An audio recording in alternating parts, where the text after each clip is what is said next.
It's Jimmy Garoppolo and the 49ers with a trip to the Super Bowl on the line. The NFC Championship presented by Intuit TurboTax kicking off Sunday, 6 Eastern on Fox and the Fox Sports app. There's going to be nothing more aesthetically pleasing this weekend than the afternoon sun in San Francisco. Those two jerseys, NFC Championship game, cannot wait. Good stuff. All right, more on that in just a second, but time now for us to go viral. Conor McGregor is getting ready for his UFC fight against Cowboy Cerrone tomorrow.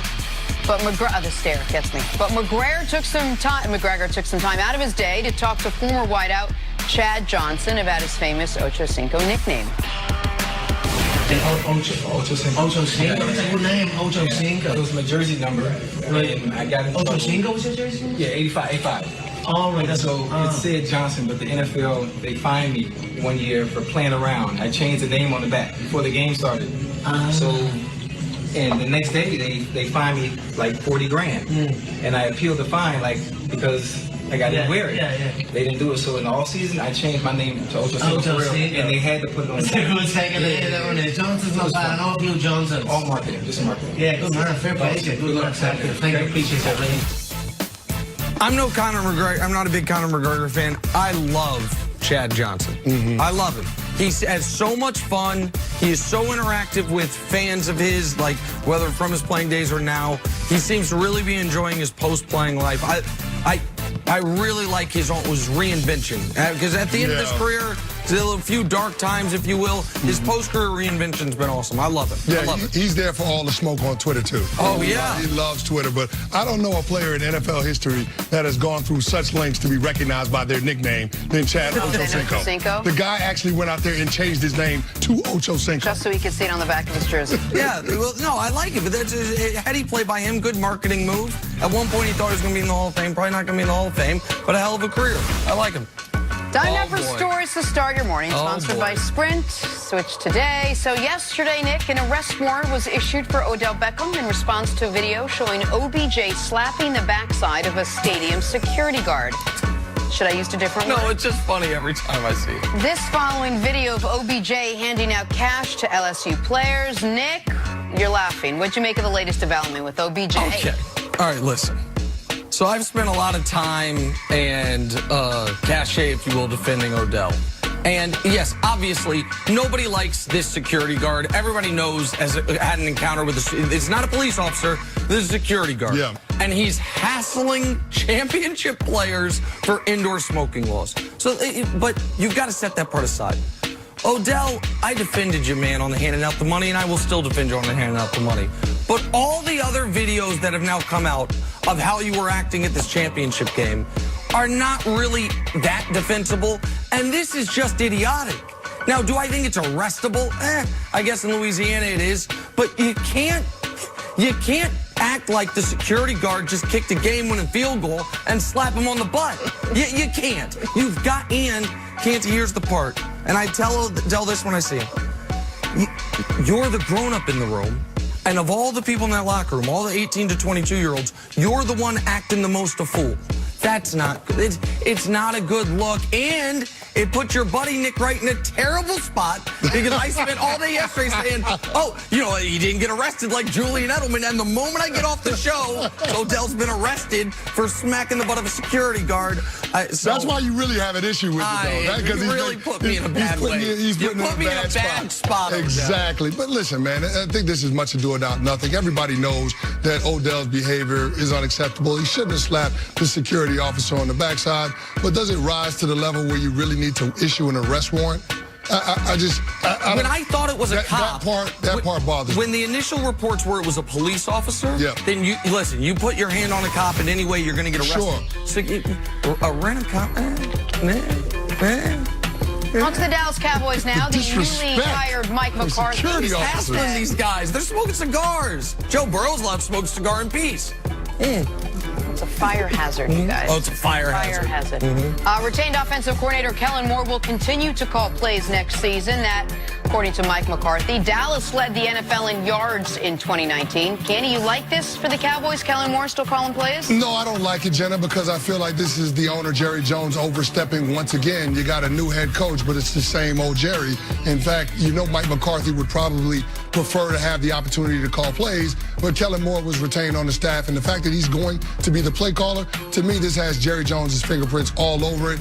And again, you can't undermine your head coach, especially when you're a team that has championship aspirations. I agree with you, it has Jerry Jones' fingerprints written all over it, but don't you think this came up in the interview process? Don't you think Mike McCarthy took the job knowing that this was a prerequisite? Because I do. I don't think he sprung it on him at the end, and if that is the case, then McCarthy signed up for it, so I can't take big issue with it. Well, whether McCarthy signed up for it or not, the result is the same. I don't care about it. I mean, if Mike McCarthy wants to call plays and you think that he's the guy to take your team to a Super Bowl, then give him the autonomy to handle his staff the way that he wants. I think Jerry thinks Kellen's his next Jason Garrett, but the problem is, do you want the next Jason Garrett? That didn't work out the last time when Wade Phillips was the head coach and Jason Garrett was the OC. Unbelievable. All right, on to the Packers and 49ers now in the NFC Championship on Sunday on Fox. When these teams faced off back in Week 12, it was no contest. San Francisco took the lopsided win. Aaron Rodgers had a game to forget by all accounts, but he says he's using what happened then as motivation now.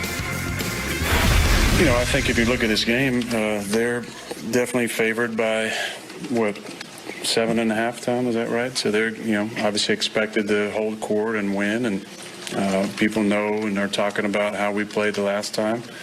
So I think if you look at pressure, the pressure's in a certain place, and we should be nice and loose. Well, easier said than done. Do you agree with Aaron Rodgers? The pressure is with the other guys? I think the pressure's with the 49ers, but I think there's very unique pressure on Rodgers. I think there's very unique pressure on Rodgers because... Rodgers himself. Yes, yeah. I think team-wise, way more pressure on the Niners. They've been the better team. They already beat them. They're at home. They're favored. Individually, there is more pressure on Aaron Rodgers than there is anyone else involved in this football game. Any coach, any other player, because he's the oldest person involved of any that has any real account for the game, and he is the one with the biggest legacy. And that's how this always works, is that the guys who have been the best have the most pressure on them to continue being the best, and the guys who have the most to gain have the most pressure. I think Kyle Shanahan, John Lynch, Jimmy Garoppolo, the kind of triumvirate in San Francisco, rightfully believe we should win this game. We should go to the Super Bowl. We should maybe even win the Super Bowl. But if we don't, we're going to be right back around here next year. This is we have been building towards this year. This is the first year in our window. I think Aaron Rodgers probably looks at it as, man, I'm going to be 37 next season. Last year, I got hurt the first week of the year, played through it, but it clearly hampered my play.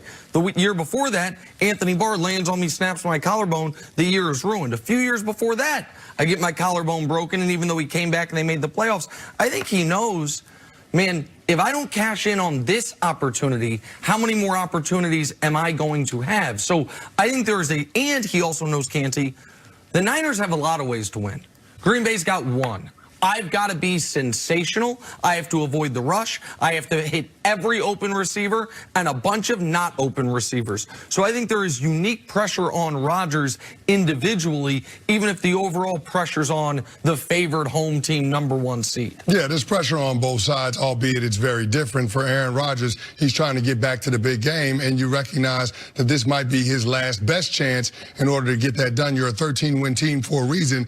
You look at the offense and you look at the skill positions that they've tried to surround him with. I think he's probably got one of the better supporting casts that he's had this decade, because you got a 1,000-yard rusher in Aaron Jones, and you still have Devontae Adams, who is a bona fide #1 receiver. And then, of course, defensively, even though they're not great, they do have the ability to be disruptive and pressure the opposing quarterback. So I do think things are set up for Aaron Rodgers to be able to have success, and I think that Aaron Rodgers is equipped to be able to handle the pressure, knowing that this is one of the better teams that he's had around him this entire decade. Now, when you look at the 49ers, that to me is the biggest question. How do they deal with the pressure? because this is a young team. This is their first rodeo in being in a championship game atmosphere, and I don't think you can prepare for the intensity, the overall nerves, the anxiety that you're going to feel when you go out there and you take that field. So I wonder how Kyle Shanahan is going to get his team settled down in this game early. More importantly, I wonder how he's going to get his quarterback settled down early, because we all talked about it. The only question mark about this San Francisco 49ers team is whether or not you can trust the quarterback. It's a championship roster when you look at all the other position groups. And it feels like for the Packers, the only area that's not a question mark is the quarterback position. You almost have this feel like the game means more for Aaron Rodgers himself than it does for the Green Bay Packers, just because of where he came from and what lies in front of him. Yes, this is the same thing with LeBron. Like with before he got to the Lakers. Lakers, different story kind of. But with the finals against the Warriors, where it was the Warriors against LeBron. It was a referendum on him. It wasn't a referendum on the Cavs. And I understand the Packers are a historic organization, but they don't have any historic players or coaches on that team other than Aaron. They have some good players, and Matt LaFleur might turn into a historic coach. Who knows? Win a Super Bowl your first year. It's a hell of a start. But Aaron's got so much to gain here. In that, I was discussing earlier, one of only 4 quarterbacks ever with a 100 passer rating or above in the postseason. The other guys are Bart Starr, Kurt Warner, who made the Hall of Fame based on his postseason resume almost alone. No one won a couple league MVPs to go along with it. And surprisingly, Matt Ryan, who's been really good in the postseason, people forget about it. But Aaron, if they win the next 2 games, jumps a tier in my own make-believe, but I think it's the right one, quarterback pyramid. I mean, Aaron goes from the level where he is no question from there on better than Favre. I think he already is if you were to rank him 1 through 8. But this is of the last 50 years. And then you start having, to me, a real Aaron Rodgers, Peyton Manning conversation.